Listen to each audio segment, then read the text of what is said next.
Be Moshe and the team and on mobile betting say na eniama air cosono ometimi any wedding command there what tears here and then there what drains what tears here and then near a hinted no woman the basin a bear ubetimi at tears here midi at the Scott me jinemu at the ama also de Jumedi Shannon so say common sense family say men can't say omu wepe omu social media handles ni na ubetimi enye bi na wetimi ahwe ni nyina ho after program ya enche kura be 30 minutes there nobody ni nyina akwa akobu enti no mo a mo follow mo various social media platforms ni nyina no kwa ubetimi enye bi ahwe na yemfa aseda no emfa ma eye erade na aye borehole and afi drilling company wo madaroma and o maso as Paradise Mineral Water Axe Herbal Capsules and afi so no dropping wo mo dwumekoi na so yase ayede dwumedie Baba Somo embrace say any common sense family etina say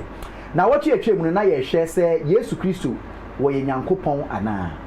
is Jesus God ema ye ne Abraham be Moshe echechi ma Abraham be Moshe ma yeti ase mpu say sa Jesus Christ no kura no onsi asase so kura da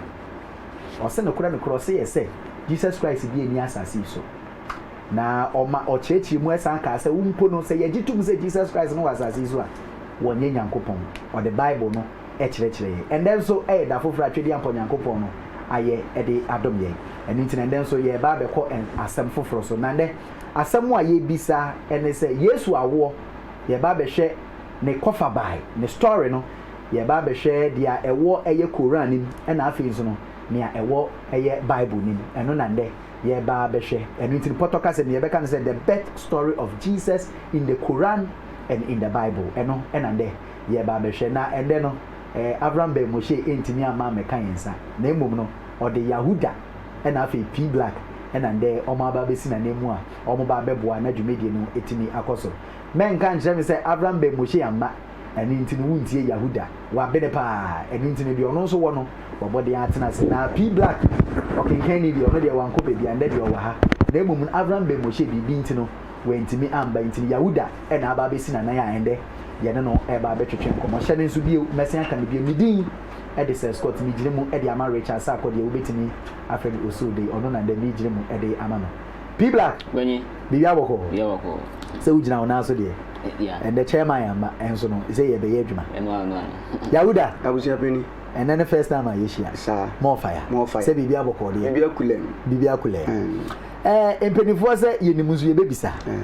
and ye ba be hwe Yesu awoda nia ewo Bible nim ene nia ewo Quran nim megimedi say Quran ne de no difference kakra wom because Quran asem no ekire Jesus ekwan ya fa so no so na Bible no so ekire mu in a different way empenifo say yenim kura yebesin ebisa say na medi kan no ni tinende ye ba behwe the birth story about Jesus in the Bible and in the Quran ehe na wode yan sha asiefi yo mefa akwanya so na machia RTV ahwefo nyina na machia me yankasa me peni Abraham bi Moshe baby a bia mechia no em say onu na guam na mabe de mabetenai te mechia no pa wa ya de pa na mesre Ghana fo sa program we ne say e ma ya ne ye de yani ko ho because sa program yi program ehia ma yem pa adenti na mekasa ya fa Bible ne Quran ne say buka e de konkwagie last me can say be say we ya wa adwen say wo kɔ heaven na sabi heaven na wo kɔ no ka na wo fa say wo de kɔ heaven no mistake na wo kɔ lande bonsam jamu a untimi ngira bonsam jamu bisa say me sere nka me kɔ heaven ana mo de me aba bonsam jam ka me petrol from bonsam jam to heaven ebi ni ho wo last stop ano no nti Kristo ni tie mi o kamboni tie mi o say heaven bi wo ho na nipa be kwa ha na say de ye fa heaven no wo feli no happen wala asia no heaven na asasi ahaya say heaven bi wo na ye be kwa ansa na wo be kwa ho no ahaya na say wo hwehwe menye wa adwen say ye wu wi ansa ye de ye kwa heaven the heaven no wo ho say e wo ho a me say e wo ho a okay aha na say wo ye ho adwuma and e ba be hwe Yesu na wo na ye the Bible any Quran e ba be kire me sra Christopher pa asema me ba be ka no obi anti bi da de awunim no ena wunim dada nti ade a mesre ne se de awunim no de beto nchen kakra na tie dia nde nwumre me yede me wo ma wo kasa mu no wo ka se me peni kura ba be ka se papa bi a ye fe ni Jesus no mba eye no kore asase wo isu obi ansi asase so ye fe ni Jesus Jesus Christ na Yesu isa ne ye fa ne say obi amaye adenti na ete saa de enti a obi amaye no Bible ni Quran na be de e be di adanse and then the Quran verse any Bible verse ne Bible de ba be di adanse nti Bible no by answer Quran ye den eba e be di ka ko Bible no na akohwe say Jesus awo no ete sen Jesus ba ko na esoro de Luke etorofa no ho esoro de Matthew ye de etorofa no ho na wo fa Bible na ye wo Matthew, Mark, Luke and John. Luke ye fa ne say John any Mark Yesu na wo no man ka ho asem e Matthew ni Luke na ye den e ka ho asem na woni bibi aje o ka kire enkrofo tu na omo ka Jesus awo ho asem no omu bi ani wo di na ni hu Jesus da omu hu ni da na omo akotwe na awo ho asem Luke chapter 1 verse 1 P Black we be akinkan na yemba ba mu yesremu ye pamucho ade na common sense family di aba no yesremu adekese papa abrofo no di book miru di aba ha ni pedesani titru ye nya bibifo ba ko ye Bible e na ba ko nso ye Quran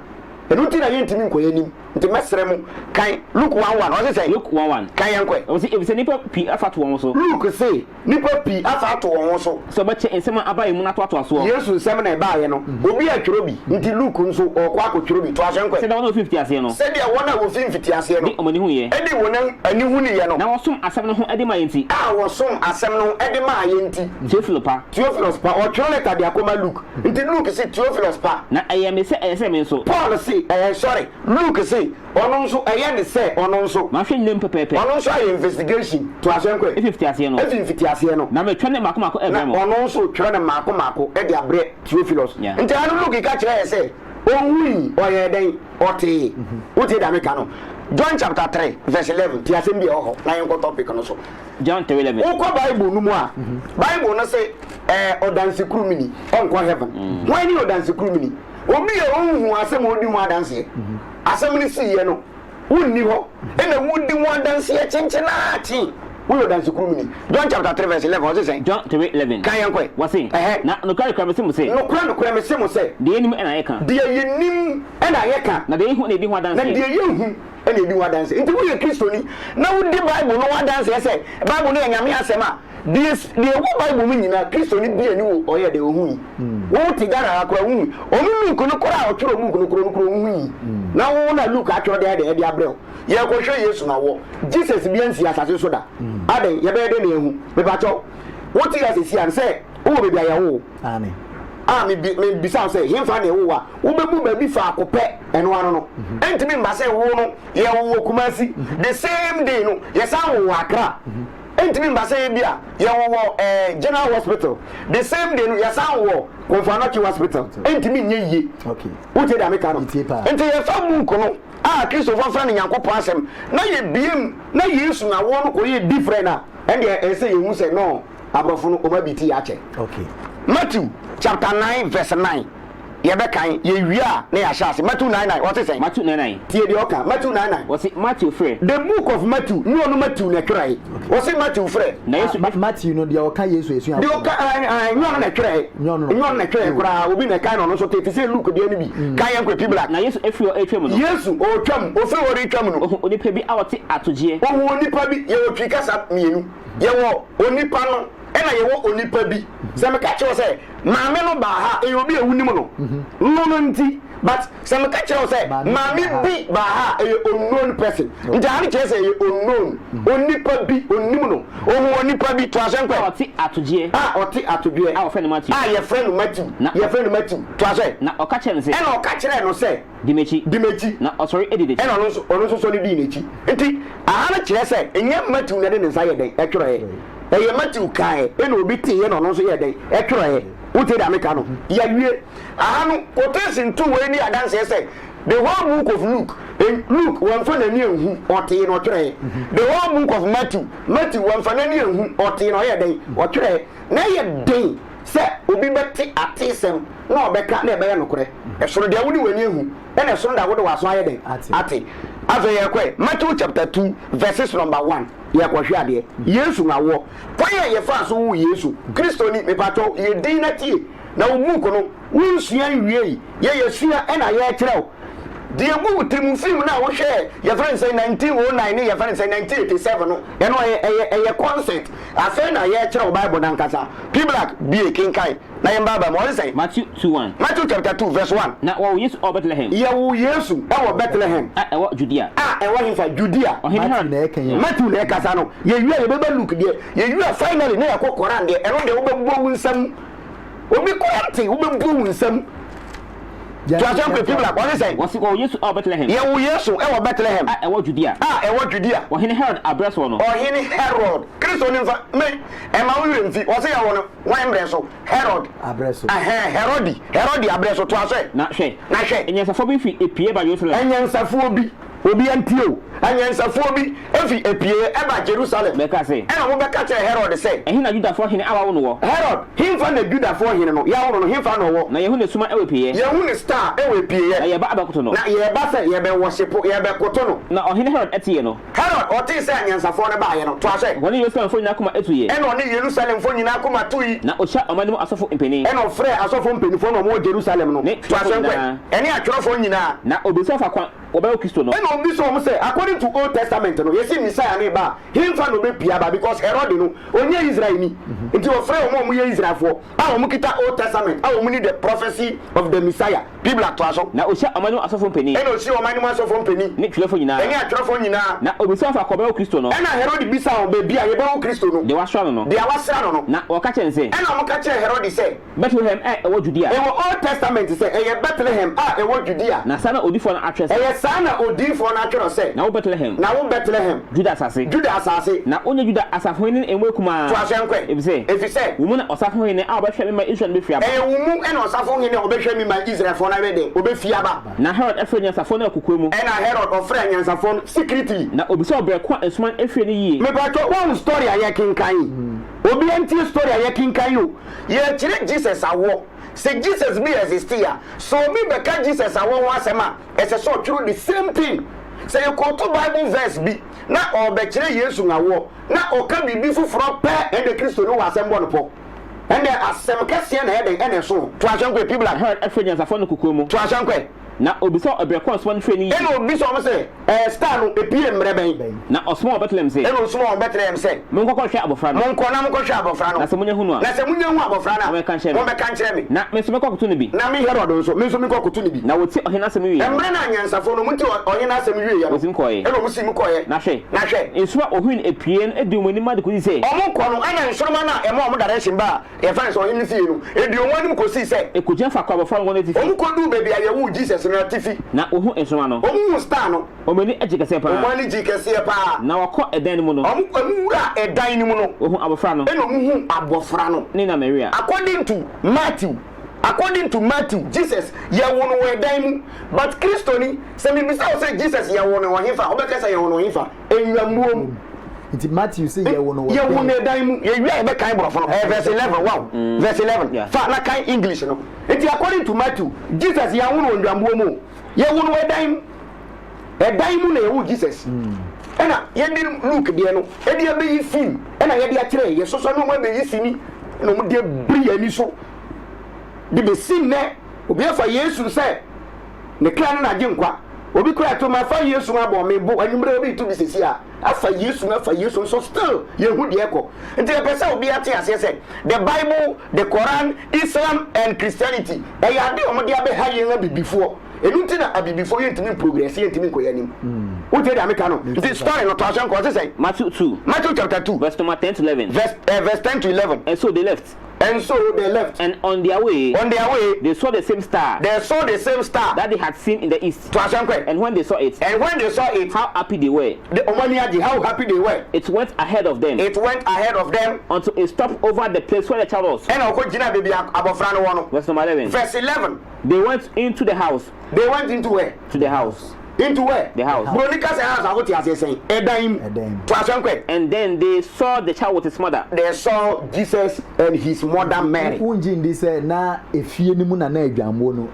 efie se me bisa say unji ndi say efie no ena na edwan bu no ewo mu da be nyesa na tie Matthew say Matthew specify say fie mu anka Matthew be kiro Nyankopon asem de o kire mu chenchena one thing I must study about Christian is when you quote the Bible na wo kire mu na nkoyi a no no Kristo ni pe kwan bi so ebi na wa hyase a wo ye den wo ye no pese wo di bi hyem bi sa say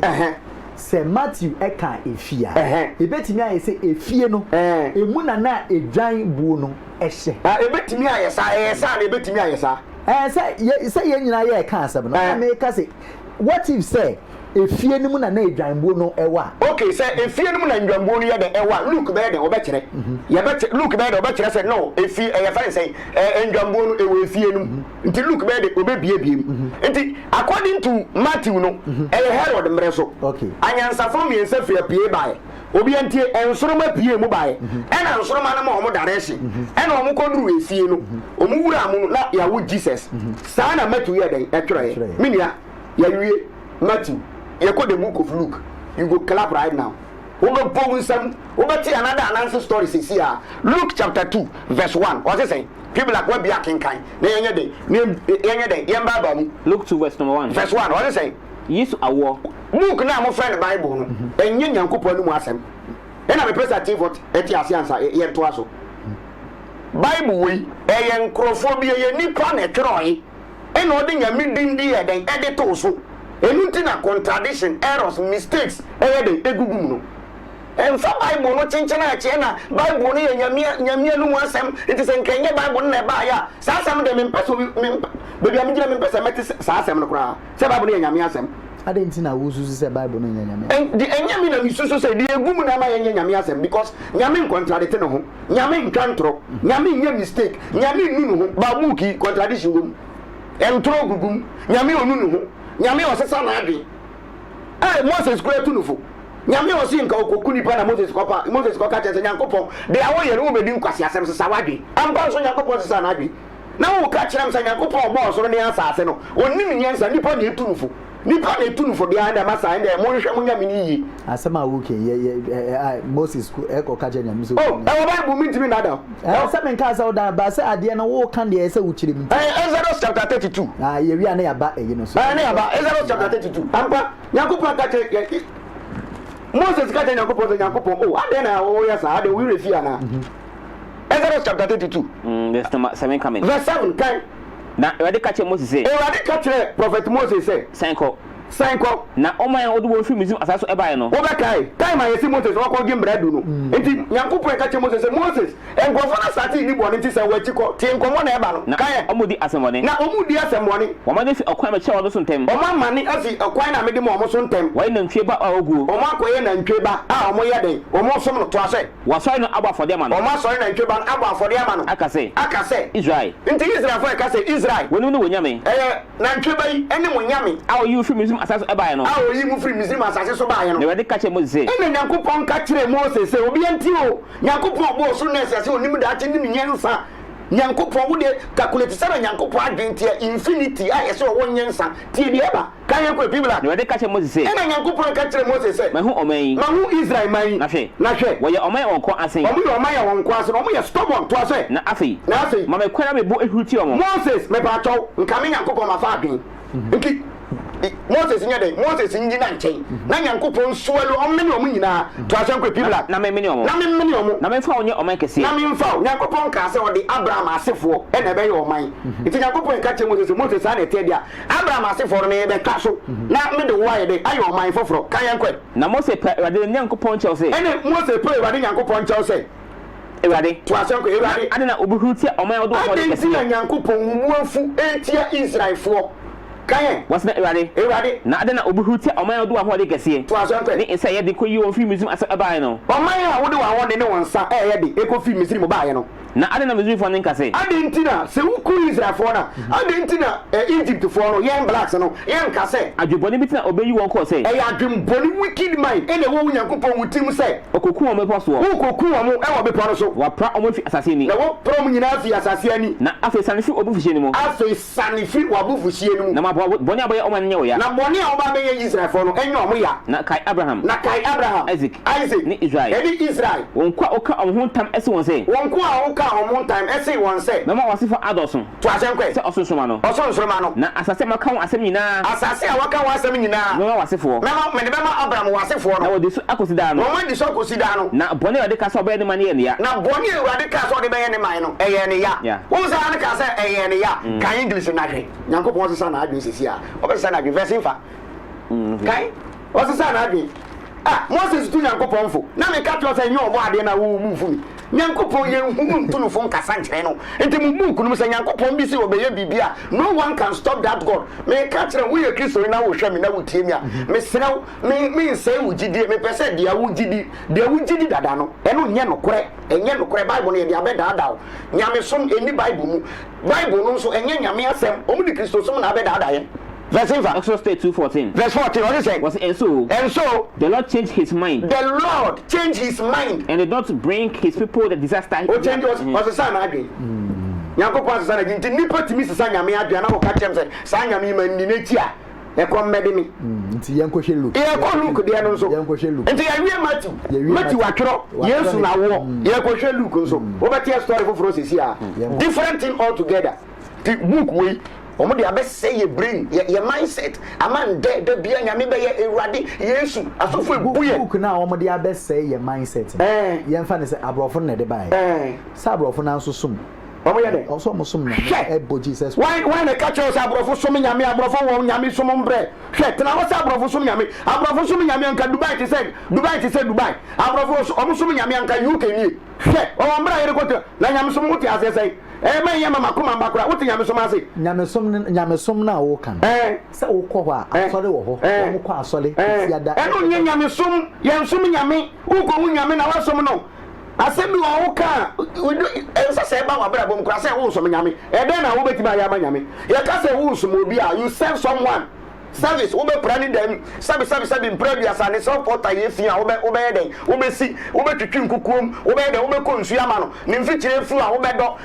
me ba to da be na wo si Nyankopon support da wo mi bisa da be na Nyankopon wa policy ne mpabo ada the American is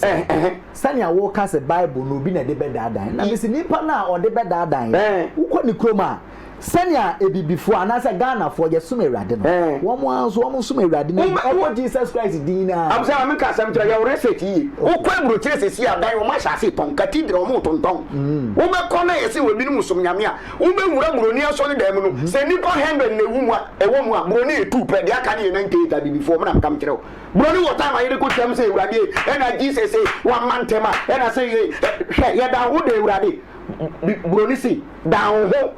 be on your own enye nyame bia abrofo nimbra ye de som nyame people akenkan e mama koma mbakra Luke chapter 2 verse 1 Luke 2:1 kan yan ko say Yesu awo na eba se enanum no emra bi fi Kaiser Augustus chen eba se me pacho ahanso say Kaiser bi black aya bi wa no na me yenti asem okay Luke no so say Kaiser Matthew no say Herod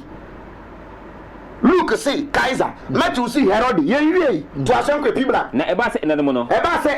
emra bi fi Kaiser Augustus chen eba se to asenkwe won kan yasefo nyina according to Luke no mu take census they said the eba na nsan a omu ko spend sika bebre bi aka wa e de aye no o ka wa sema nya yi nti omu be take census me pa cho Matthew de no enye census asemo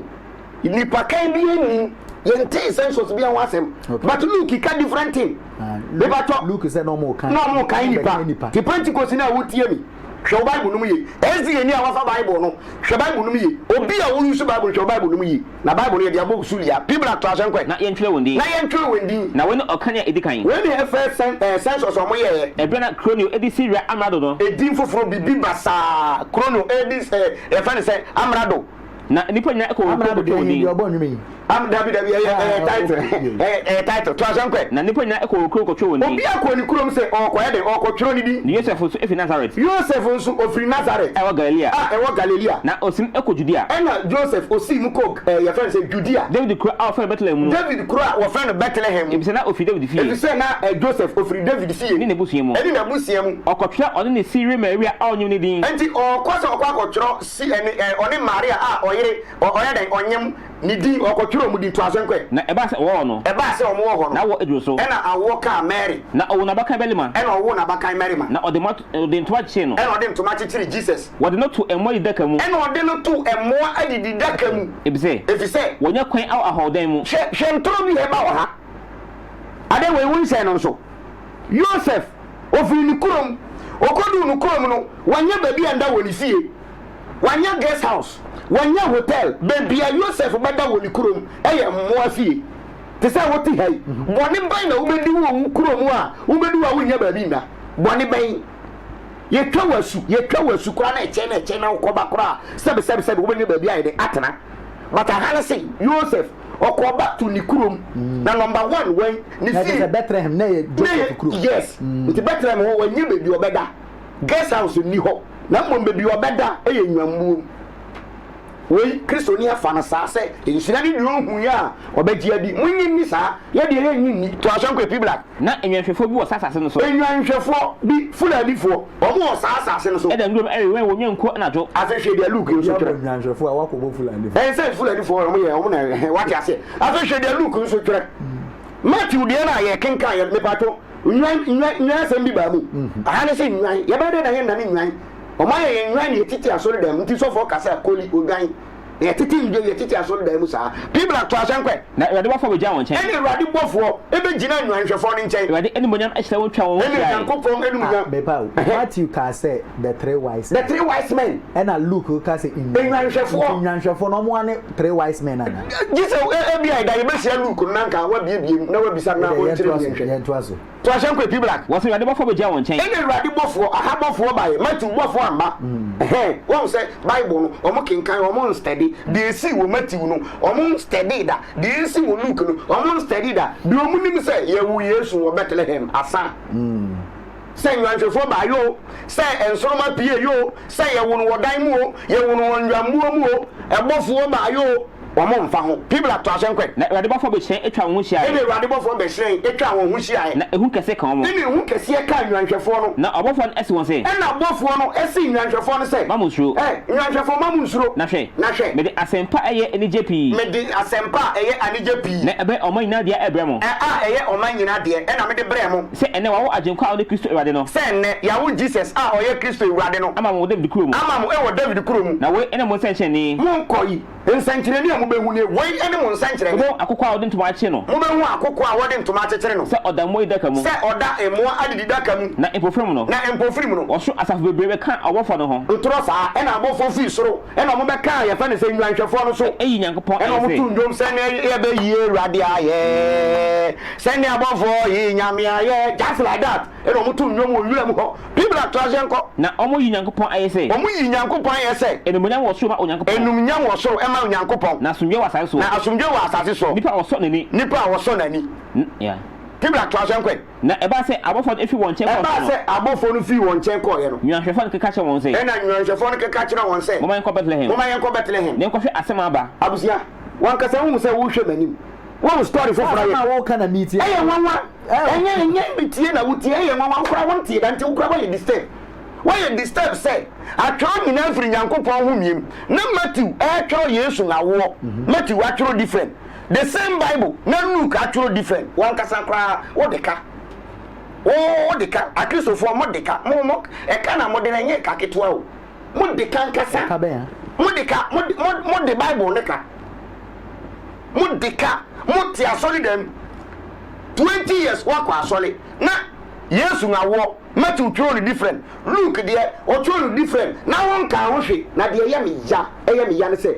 wo be ko asol dem no omo mabubo degree obi a university eti asoli dime ade we wo say still wo hu ohun kro be ka tre wo say aturo nyina firi nyankopon hu miem se ade we ye pe no kre na Matthew de ne MPP na said Luke de ne NDC amepato why na e ka no kre ade a making kan say sabio e ya ba na eto ye e na pie wo pen sheet so amepato enka Supreme Court asem na book amode ko heaven ye say mon check ya ye mbom ya dane bonsamfo amamo na ye better say wo be hu me bonsam na maka no kora kirew sin say wo be hu me nyankopon na maka ntora ye de a kirew enti sanso na look ye de e twere according to Matthew kura omo ko ye no omo ko che Jesus ade omo che na ade 3 omo ma no ye fe ne say kanea ne ngo ne ayi ni gold look ebi ni ho anyansa for me ensa no omo ko che Jesus ade no gift no ebi ni look nti right book ben e tro say bofo Gabriel appear to Mary no Luke now Luke 126 sa story na fe ne e ba Quran so okay and also Quran Luke 126 Luke 126 one say the person never existed, so everybody has opportunity to write everything. Omu create obi asole o create sa story where it say Captain Planet, it is a Scooby Doo, it is a Spider-Man. The story exists but the character never existed. Into be it me sorry kiro the other ope. But if the person Kwame Nkrumah, Dr. Kwame Nkrumah, the OG Ghana asasi ho no me pato data ye de wo no hospital ye wo no ni bibia eye ba ko pe iti me pato se we no Yesu na wo no Matthew de no na ye no kore ana Luke de na ye papa ye wura Quran no mu a Quran no so ko fa ba bi foforo Quran ko be kira say ye wo no bi ase bia enti no emre ni enti say wo de eno asi me di Matthew de na asi ye nko Quran ni de Quran ye go kinkan Quran ye go ti asem obeti asem foforo sesi a the same Jesus nipa ba ko na Musa asem na wo kan I was say Yesu no mo friend ana mo friend Isa and also ya asem foforo nipa ba ko ebi friend Yesu ebi friend Yahshua ebi friend Isa ebi friend Jesus ebi friend aden because nipa na mbanti do obi apen no eno ye Quran chapter 19 verse 20 me na we nkramboni a wo so tie mo de ye na eba no chocho munku bi saa na omde abre yan sabi ma no da form me gina international TV ye na ya jimi nti de omo pe bia omo de bebre ye na de nti omo nya ye ne se omo di munku ni ba no A B C D E F na ye nim e no mo bebre wo se ye omo wie no omo de ye ko school afa na ye ko school A B C D na ka ya atwim dada te ne wo be kan Bible na asem obi be ba ko be ka se gise mi ya hon kronkron ansa ma hu se bofo e different from star. Quran chapter 19 verse 20. Te dia Quran no so ba beka. Ni nyina omu create, ni nyina omu create the control masses. Ni nyina book no Quran ne Bible ni nyina omu create. Kai on say Quran 19 verse 20. Kai ma me people. He said, how can I have a son? One say Luke 126. O kan ya time abofo no call Mary go no. Mary ka kire bofo no say e ba ya den na metimi anyam. According to Bible story no. Ebi wo Luke 126. Kai enkwe. When no man has touched me, Mary say Mary na manyam embre kro obi ana menye den and I ahano Mary we use common sense e kire Mary say oba ntimi nyem without the intercourse of man we oba ni woni be man na ya nyin say ni hwe me we Kristo na wo hwe me a ye mo ogidie mi mu gidie mu hwe yi o mi ntimi nkase ye nkwase agidie ba sabe ye nkwase agidie a wa wo be hu say nkwase agidie asasi so omkwase nipa ye free dotiem na be san ko me bato wo so le ye no da be na wo se nipa bi afifire fi asasi mu da nipa ye ya buro wo free wo ma ne yem enti nka nipa be bi free na be ko a nka wo won ke Bible no kire se Ewurade de ahwea Ewurade de enti won se anwea won se anwea won so how wo ye ne de enti no ye supreme being enti o da won ye supreme being asem wo pa yanko na science nhwe ye won ntini bi anya anwea ye won ntini bi anya anwea na ye won se nya anwea wo ye nya anwea wo ni nya anwea wo boy nya anwea o ma dada ya che too much mo ma ye bia ni people aka yanko Quran 19 verse 20. Quran chapter 19 verse 20. She said, and America table for say how can I have a son? E ma den na manya akola how can I have a son when no man has touched me? Obi an me ndai. No, am I unjust? Ana me wonti to ase. He said, so it will be. Before the catch Mary say, oh, mensuro sa na bebam. Your Lord said, that is easy for me, Allah. Me nyankopon easy ma be say metimi aye. Before no na catch Mary sa no to asem kwe people. And we wish to appoint him as a saint to mankind. Enti o say omo Jesus a omo appoint no e dey ama wiase nyina mankind. A mercy from us. Mercy from us. And it's a matter already decreed. Asema ya decree assign dada. To ase by Allah. But Allah. So she conceived him. Ina Mary ya dey onyense ye. To asem kwe. And she withdrew him to a far place. Enti Mary onyemo oyeden them say nyinse no etwe Mary e de ko ba bi akirikiri to asenkwe and the pains of childbirth drove her to the trunk of a date palm. Obre won so ba wo be wo a wo bre nti tama Mary o kikam say mewu no e na like o twi free nipa nim e na ko gina dua bi ho palm tree o ko gina ho palm date tree ɛna Mary yɛ den eko gyina ho to ahyɛnkɔ She said, ɛna ɔka sɛ would that I had was it? She said, would that I had died before this? nti Mary say ɔnya yɛ nko be wa de nti na ɔkasa sɛ na pain no ya no tie no nti okekam sɛ ominya mewu to ahyɛnkɔ and had been forgotten. ɛna ne yɛ fi Then the baby Isa, nti akwala no Jesus na yɛnwo na akwala ketewa no obi antie di akwala ne ka wo akwala ketewa yɛnwo no na sabi yɛnwo na ofiri ne maame awotwa mu ba no ɔbɛkasa akwala ketewa na yɛnwo no ɔbɛkasa wɔ ne maame ase me ba twa wo tie di eba no ni tie pa to asankwe then the baby Isa or Jibril or anase bofo cried to her from below. nti aha no Quran nas wan kyerɛ mu sɛ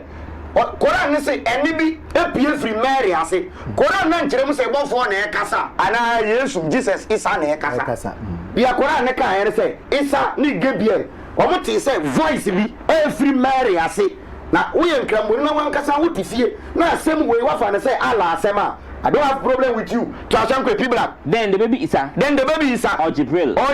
cried to her from below. Cried to her from below. Angel Gabriel. And over Gabriel. Auntie. Before Gabriel. Only P. Matthew. Only P. Luke. Roqua. What you can throw in our baby. Koran. To Ashanko. Saying. Grieve not. Your Lord has provided a water stream under you. And the other the both Jesus or catch Mary say, Mensu, Nanyankupon was CSU, Ama baby away day, with Dinano to say, and shake the trunk of the date palm towards you. And to a more catch Mary say, Diano Gina Asina, oh, only the one was on to Asanque, and it will let fall fresh ripe dates upon you. Adama a Diaba, at the F is riding out of Mama, now I then ready to Asanque. So eat and drink. On be glad. And if you see any human being me pacho minya hwe story ya king kai wa ha na king na kai dia ya king kai wo Matthew na kai dia ya king kai wo Luke me pacho aye different three and enye three aye three enti me pacho wo ye nyamesumni na Quran no efri nyankopon na Bible we efri nyankopon a emu miensa no yemfa de wo he de wo he na nyame asem sisi a se Jesus be exist ya na wo na etesen ye woro we dan ye woro wo ndwamum ana ye woro wo duase wo ye kristoni ana wo ye nkramboni a Quran ne say oje Bible no to Quran de me pese e be kensi because men nyanti baby a ye wo no wo duana se ne okay kwotop because dia metia ne say no no kwotop no sambra down menu nsi na ai kwotop na bra down be ni o kekemu no Quran 19 verse number 20 what shall 21 he said so it will be tell America say me ntimi yim no me pe baby ana wo ka se na odina duana se no obeduru won ti mon kan to aso so it will be your Lord said that is easy for me Allah Nyankopon say there eno e simple man e easy man ono Nyankopon betimi aye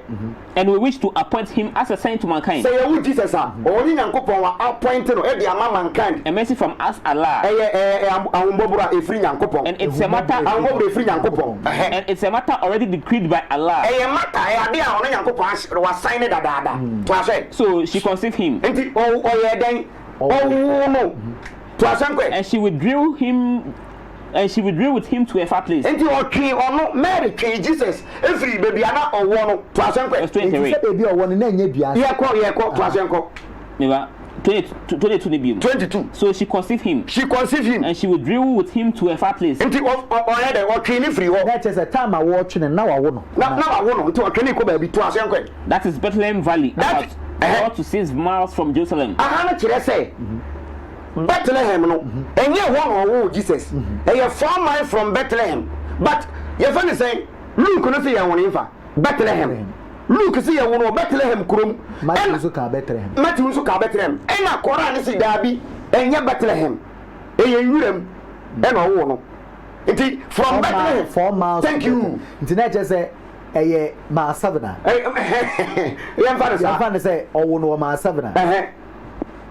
aka kakra na wadu beye yemfa ne se achimoto overhead head no emu distance na sanity sana Quran ye den kire ena Bible no so kire se da bi owo no Bethlehem nti we no wo di amade na yehu no bofo na opie o Matthew aye fe no Gabriel no bofo korona ne pie wo Luke bofo korona ne pie wo Quran no bofo no pie Matthew no o se Nyankopon ne soma no bofo no pie wo Luke no se Nyankopon ne soma no bofo no pie wo Quran no se Nyankopon korona ne soma no nti ade internet story ne ye difference ana yo mo ba no o mo da so le nti o mo hu ni yi ma mo da so abafo no nti am se o mo hu ni yi Bibla to ashenko was saying, and the pains of childbirth drove her to the trunk of a date palm. The pains of childbirth. She said, with that I had died before this and had been forgotten. Then the baby Isa or Gabriel cried to her from below her, saying, Grieve not. Your Lord has provided a water stream under you. Nyankopon was nsuo atowai that time no ma wo. No I wona wie. And Jesus say catch Mary say mo nsu na Nyankopon siesie nsuo ni aduane ama no. Nti won nsu duana a ogina duana ase no. Na aba no be den e be fi soro ayeden ato. Ade nti na sa story we eni Matthew. Ade nti na sa story we eni Luke. Abofo na pie wo Luke na ade nti na mba Quran no. Nti we di adanse ese Jesus bi ambaye Isa bi ambaye na nkrofo bi na ekriti eno mu kriti de bra yen ena yen ye gitu no mo de tete ya dia bedu nne nti this is the time Abraham bi Moshe ni common sense family si dabi se book no ye de ni atoso se eye nyame asema ye nhwemu ye na no ma bi ko mu a enya de enkoyi yo ye nhwemu ye esanse eniema bi wo mu a enkoyi enche bia ye beba owo ewo ahoma no so na chese wetimi a kire wadwene ne kura me se me paacho aseda no yemfa ma eye Axe herbal capsules wo mada roma ene yetimi dijuwe de ebro paradise mineral water enso eboa yen sanso na dropping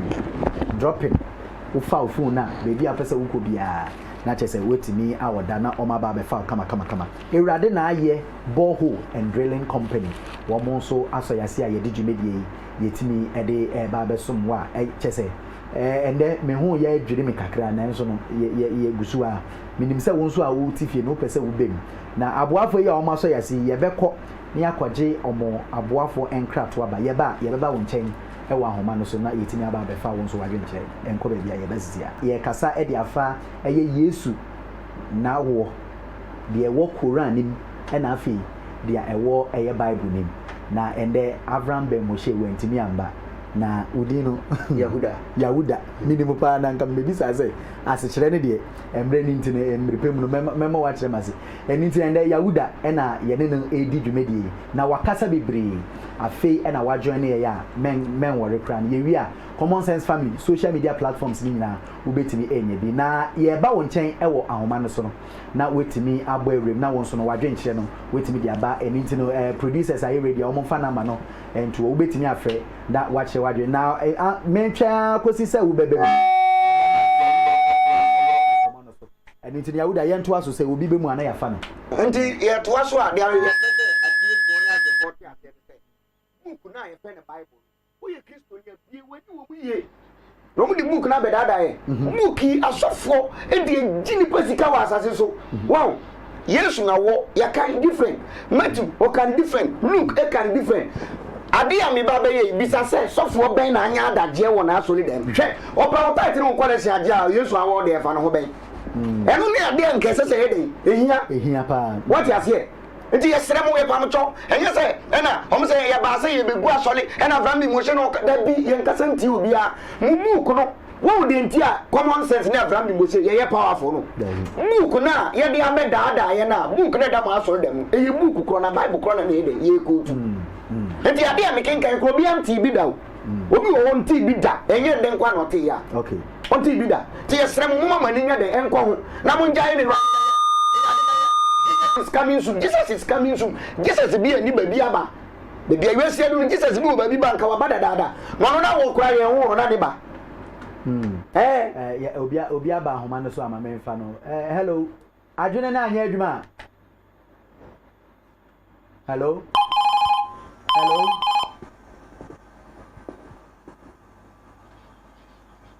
Adwene na anya adwuma. Adwene no anya adwuma. Bade na bre. Udini baby akasa free. Some of them kasa so Imamintio. Yeah, maybe I mean say Omo times family no omo aka dey. Okay. They ndi omo chi. Yeah, na so. Yeah, something na order ba on the ombo na na one that is na. It mo be to you mo so. Okay. Okay. Ba Quran no ma kan na wo kan no da say me kan ti amano. Okay. Ya won kan tan Quran 109. No one can can ko ti we no go so ya ka se eso no so. Ana o so na so na so ko dia na sa na dia. Okay. Wa pa wan kan kan re ti ano kan ni. Yo, ya beda say obekọ na ofufro so aba. Obekọ na ofufro so aba. O say o kan Quran no 109. O say eso no no so. Ena eso no so so. Men ka so obi nja ne so me say ne so no won hwe mu yi. Sa ga kire. Obi aba. Hello, adwene nya anya adwuma.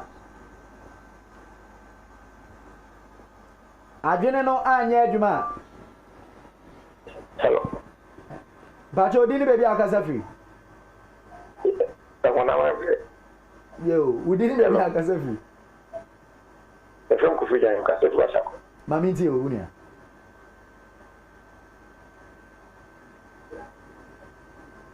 Bacho menti o hu wadaroma emre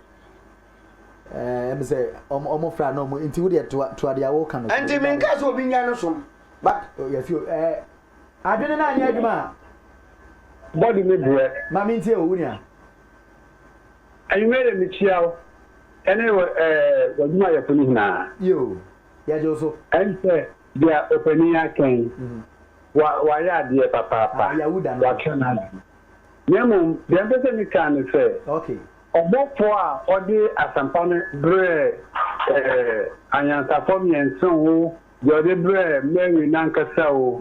Nipa ne titiye. Ena te so no ankasa na asam na wa kan wo ho no. Se eba ne se me amitie no no. Me repeat ya. Me to come from word to word. And so ebekwa ko wi asam kro no a. Okay. Enti oka onhwe se ne beku aka no. Na de oka no kwampo no emfa nkwagie ho. Yesu sie wo no si anwo no eno ana se nya aka kyo se maybe a chenu ana se dia aye nipa na aka de se won so Nyankopon no ni ne mra asam no so. Na Awurade dia ehike yina beba kan mu se papo so boni o. Nti de oka no enye nkwagie asam. Into pa umye be befufo me dasi me so me dasi wache embre no ko enti bone tofa na yenko me dasi de oka he kura kire se yehia bible nso se ye wu Yesu ya hu Yesu de no ne se obedi Nyankopon bra so Nyankopon bra wo ho ansa bible ye den eba nti de oka ye ka oka de be si bi America no so se yehia book bi ansa ye be so Nyankopon because ye wu Yesu ya hu Yesu wo ye papa obeden heaven bi wo obeden obeko nti ade nti da yehia Yesu na wo enu tira mi ko tu ake ne se ye nhia Yesu na wonti omo twiro no omo ye mistake but eya omo yure fi se omo se omo mu ko no atwiro nyina firi Nyankopon humiem Nyankopon humi twiro buka ye nhia mistakes errors and contradiction because both for back different thing tie fa de o yo what the one we see ebusiafo aha ena brebe mai kwan na ye di dwumedie no esi hye ne so se common sense family ye hia ukuada ene ukwade bia e Royal Television so abra abo 9 pm akosi 10 pm don hwere baako obeka ye ho ene yakasa bebre na asem a na ye ka na ye hwe Yesu awo de ye wo Quran ena afi so dia e wo Bible na ende Abraham be mo hye wenti na amba mbeka yensa nti no Yahuda ena etimi baba kensa one eye P black ono so eboa ekenkan twerosem no ede emaye aseda no yemfa ma Ewrade na aye borehole and drilling company dropping Paradise Mineral Water and afi Axe Herbal Capsules. You make other Roma, the AC Apakim, the AC Agongongwa, you did you made a babesum. Me pacho, say, Abia won't me say ya. The crane creme so. Say, you repe a common sense family, almost social media handles Nina, of the Nina, if they go say your Facebook, say a year YouTube, Instagram, social media handles Nina, almost the back up who now also waiting me up share. Na afi no comment bi e wo bia no wonso wo de ato ho enu nti no aha ena brebe mai kwan na ye di dwumedie no esi mi kwe de Sadek bebi a wo bia me chia Sadek se wo hwe mpa nti Sadek machi awa intinsi ade me ho atom medin e de se Scott me gire mu e de ma oso de sie Kwaku Francis e na fe Ophelia e boaye e ma bibia etimi e koso ebusuafo yakra da sende ye besin hia